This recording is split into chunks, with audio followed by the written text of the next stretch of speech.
afternoon, YouTube. This is Real Life Reviews. Today we're going to be revisiting the Intex LED Waterfall.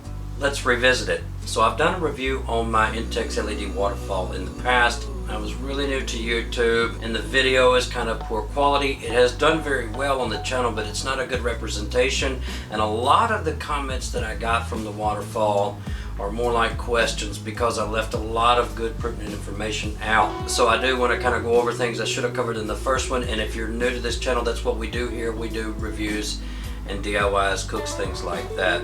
So first of all, it is an Intex product. The threads on these components, those threads are always 38mm or 1.5 inches. So the Waterfall is very large. I didn't know it was going to be as big as it was. It puts out this very soothing and relaxing waterfall, and it mounts directly to the side of your above ground pool, and it mounts by ways of screwing these little clasps onto the back of the pool. It's self-explanatory. You don't even need directions because there's no assembly. You basically put it on the side of your pool and screw it to it, hook your hose, and then you're done.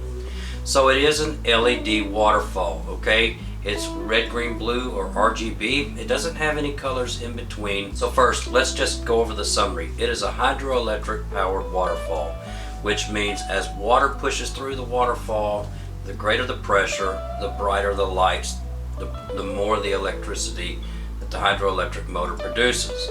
So it doesn't require batteries or anything like that, but it does require constant, steady water. So there's another reason why I wanted to revisit this product. They have made two significant changes in the last year. Number one, the copper inside the hydroelectric motor is spun a little tighter, which means it requires less water flow through it in order to generate electricity. Like my model that I have needs about 1,050 gallons an hour in order to generate the lights.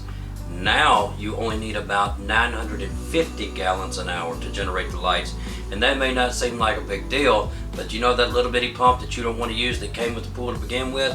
Perfect application for it if you wanted to use that. All you have to do is use the other side of the B port that you're not using in your pool right now. The second is not really a modification, but it's a feature they're adding now, which is a directional valve. I love this directional valve. I'm looking on Amazon, I'm going to Best Way Global, I'm looking at Intex. I can't find this valve. If you buy the Waterfall, you can have the valve. And basically the valve, what it does is it gives you the option. Maybe you don't want the Waterfall going right now, but you want to divert the water going out through your A port in your pool where most water goes.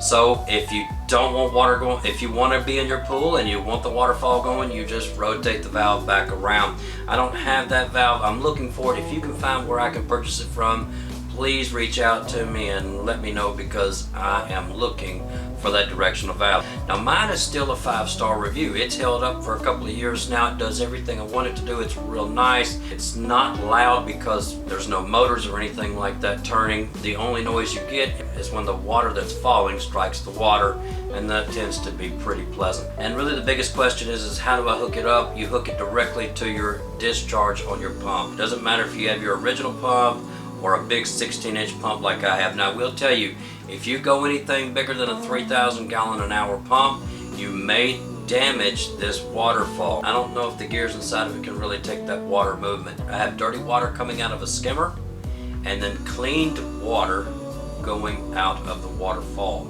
I hope this revisiting kind of helped you make a decision or clarified some items for you. If you got any questions about it, just drop those down in the comments section. And if you like reviews, DIYs, things like that, then you're certainly in the right place. And I would encourage you to subscribe for weekly content. I have a lot of content coming up over the next couple of weeks. And we're doing a solar blanket that we purchased for the pool. We're doing an Intex salt converter, which is pretty in-depth review that's coming up in the next week. We're also doing a kettle review, which is a table that we use it on the deck and at the pool. It's a really nice feature to have next to the pool, and it's also a 5-star product. So I appreciate you stopping by. This is Real Life Reviews. Be well.